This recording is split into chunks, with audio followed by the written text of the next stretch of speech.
तो भगवान की जय हो। ओम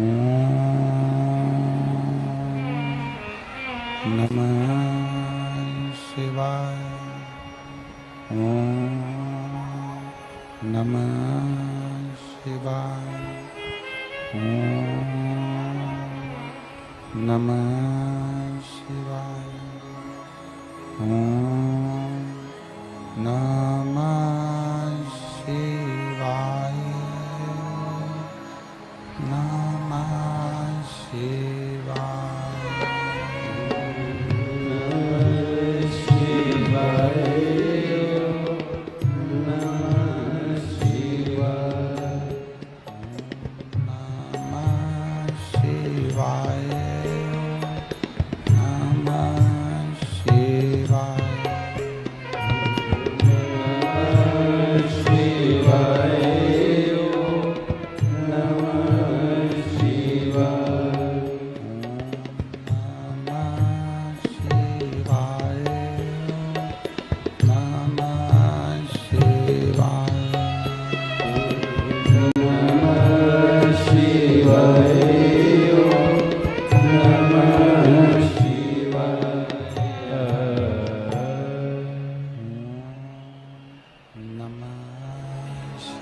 नमः शिवाय। विश्वनाथ भगवान की जय। कुबेरेश्वर महादेव की जय। महाकालेश्वर भगवान की जय। हर हर महादेव। हर हर महादेव। हर हर महादेव। हर काशी विश्वनाथ ओगड़दानी त्रिकालदर्शी कैलाशी अविनाशी भगवान शिव, जिनकी पुनीत पावन शिव महापुराण की कथा संपूर्ण विश्व के कल्याण हेतु बाबा देवाधिदेव महादेव की कृपा से, उनकी उदारता से, उनकी करुणा से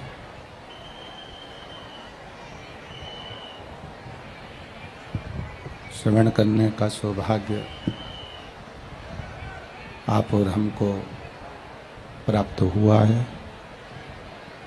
भगवान शिव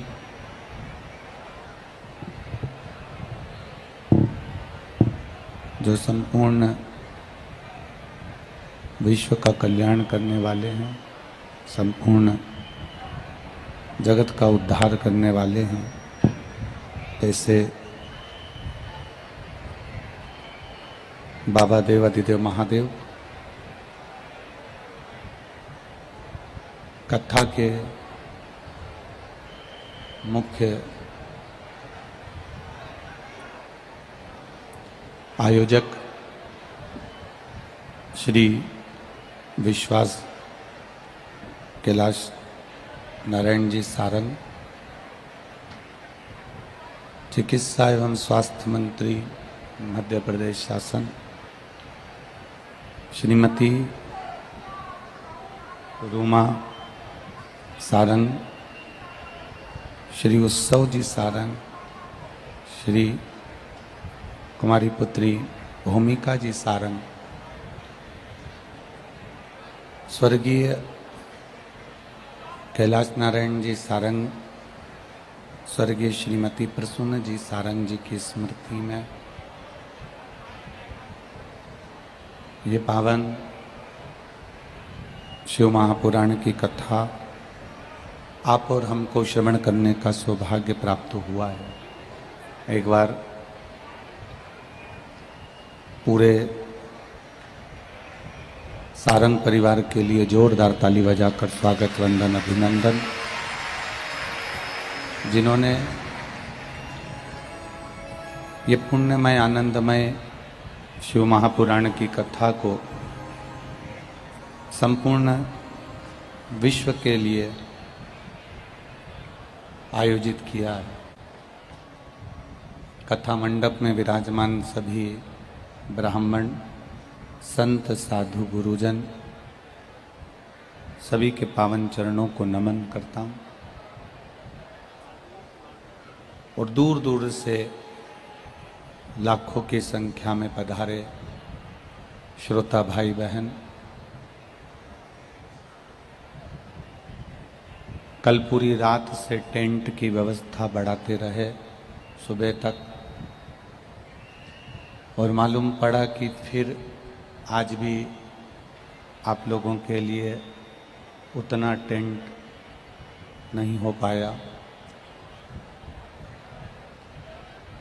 पर शिव कृपा, बाबा की करुणा, उनकी उदारता और आपकी अविरल भक्ति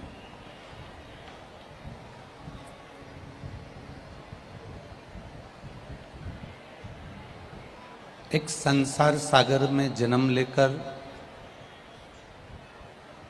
मानव देह को प्राप्त करना और उस मानव देह को प्राप्त करने के बाद भगवान की अविरल भक्ति करना,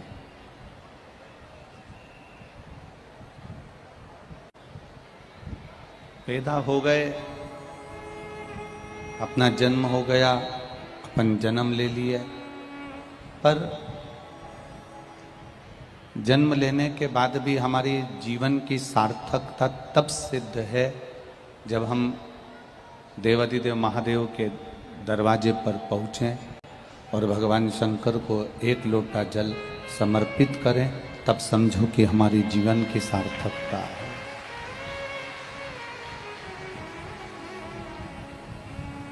ऐसा कोई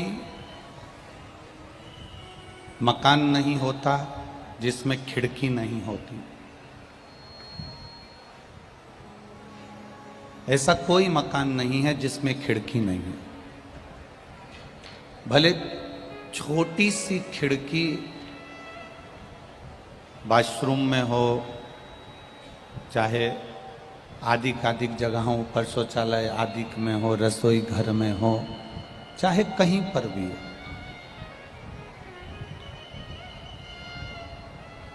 ऐसा कोई मकान नहीं होता जिसमें खिड़की नहीं हो, और ऐसा कोई व्यक्ति नहीं होता जिसमें अच्छाई नहीं हो।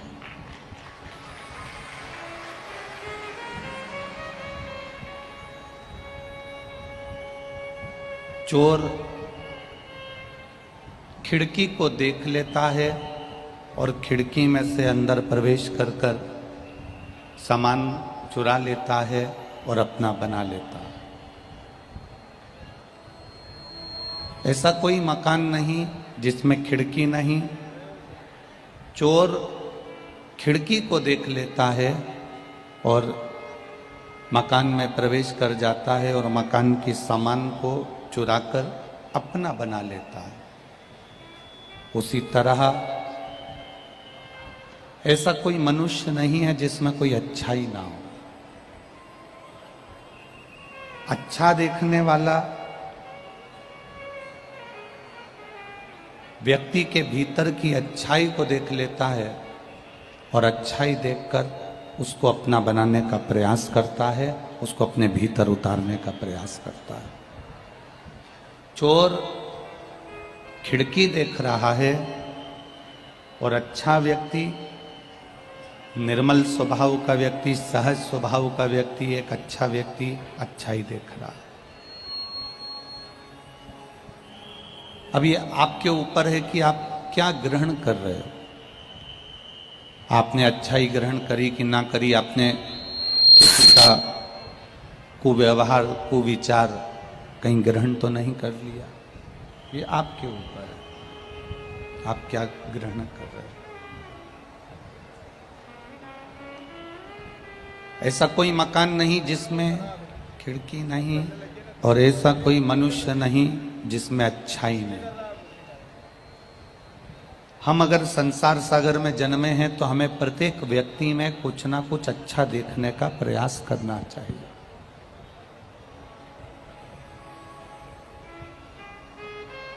बुरा मिलेगा संसार सागर में, पर हमें उसमें भी अच्छा ढूंढना है। हमें उसमें से भी अच्छा ग्रहण करने का प्रयास करना है। एक शिव जी का परम भगत था जिसका नाम था, दक्षिण में रहता था, जिसका नाम था मल्ला।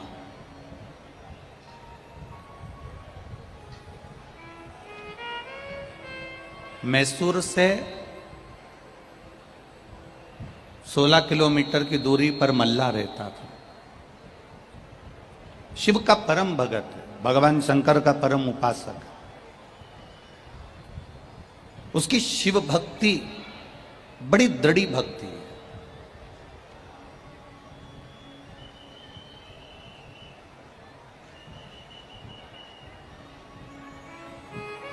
मल्ला भगत की जो शिव भक्ति है, उसकी शिव भक्ति बड़ी दृढ़ है। बस एक गलती उसके जीवन में रही है। मल्ला भगत के जीवन में एक गलती रही है, एक गलती कि वो डाका डालता था। कोई उसके मार्ग से अगर कोई निकल कर गया तो वो उन वस्तुओं को उनसे छुड़ा लेता था। सबसे पीछे का पंडाल, सबसे पीछे मल्ला भगत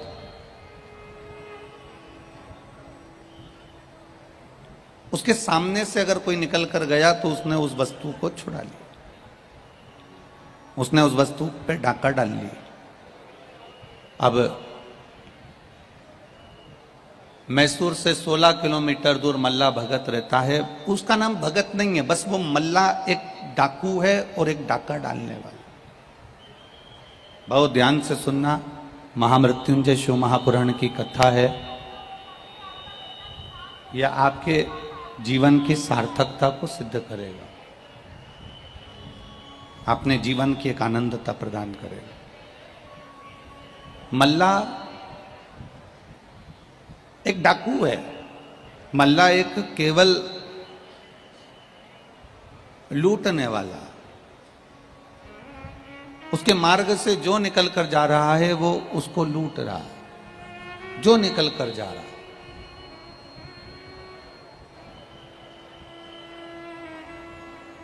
अब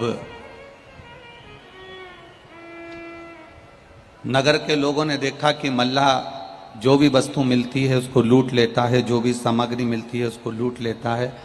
पर मल्ला का एक काम बड़ा विचित्र था कि वो लूटे हुए सामान को, लूटी हुई वस्तु को, लूटी हुई सामग्री को जैसे ही शिवरात्रि आती थी और शिवरात्रि पर वो लूटे हुए सामान से पूरी शिवरात्रि का भंडारा कर देता था। लूटी हुई सामग्री से शिव का भंडारा। अब जरा समझिएगा कि एक तरफ तो वो लुटेरा है, एक तरफ तो वो लूट रहा है। सबसे पीछे का पंडाल, आवाज नहीं है, सबसे पीछे का जो चौकोर वाला पंडाल है उसकी बात चल रही है।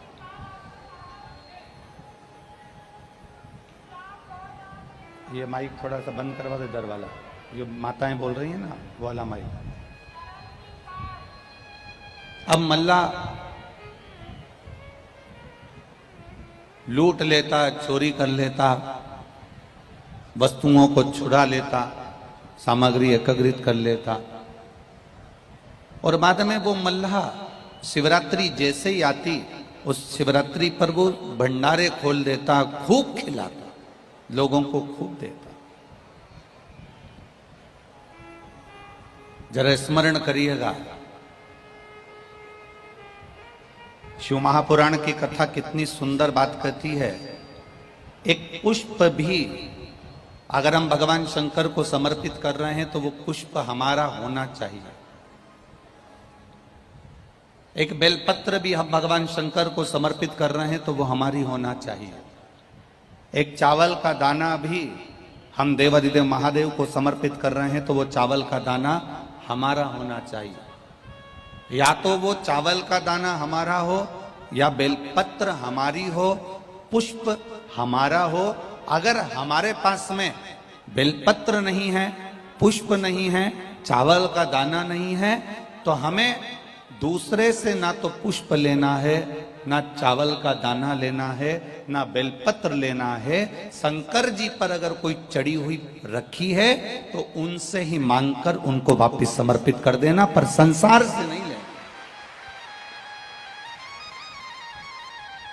हमें दूसरे से नहीं लेना। अपनी जिंदगी में एक बात हमेशा उतार कर रखना, किसी भगवान का दर्शन करने जाओ, शिव महापुराण की कथा को सुनने के लिए जाओ, भागवत सुनने के लिए जाओ, रामायण सुनने के लिए जाओ, यज्ञ में जाओ, अनुष्ठान में जाओ, तीर्थ जाओ, मंदिर जाओ, देवालय जाओ, शिवालय जाओ, गुरु के दरवाजे जाओ, तो एक बात का स्मरण रखना कि आपके पर्स में अगर पैसा नहीं है, आपकी गठरी में अगर धन नहीं है, आपके पास में अगर लक्ष्मी नहीं है, पैसा नहीं है, तो निवेदन है आपकी पड़ोसन से मांगकर आरती की थाली में भी 10 रुपए मत चढ़ाना। भगवान से कह देना जब आप झोली भर कर दे दोगे तब मैं समर्पित कर दूंगी, पर दूसरे से मांग कर नहीं चढ़ा। दूसरे से मांग कर ना दान करिए और दूसरे से मांग कर ना अपना गुजारा करिए।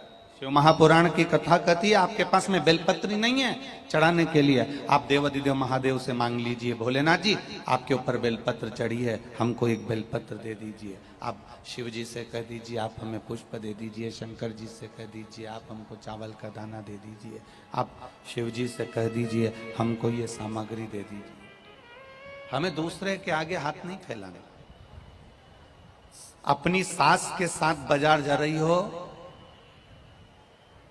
और पड़ोसन से कह रही हो मुझे 500 रुपए दे दो, तो सास को बुरा लगेगा कि नहीं लगेगा? बोलो ईमानदारी से बोलो जरा जम के, लगेगा ना?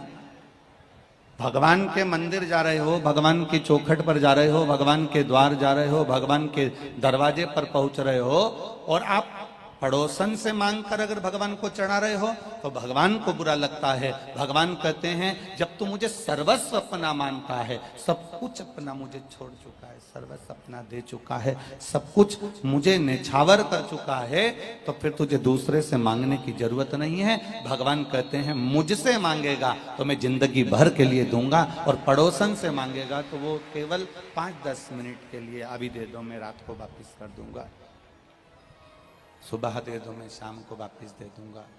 अभी दे दो मैं तुम्हें वापस दे दूंगा, अभी प्रदान कर दो मैं तुमको दे दूंगा, अभी दे दो मैं तुम्हें अभी दे दूंगा। ना ना ना, ना। शिव पुराण कहती है किसी से मांग कर आपका गुजारा नहीं हो सकता।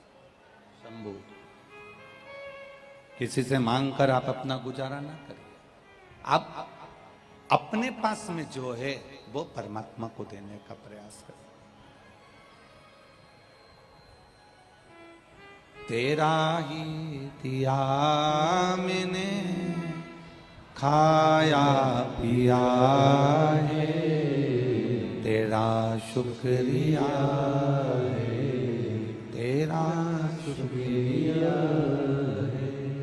मुझे भोले बाबा ने बहुत दे दिया है, तेरा शुक्रिया है, तेरा शुक्रिया है। जो बाबा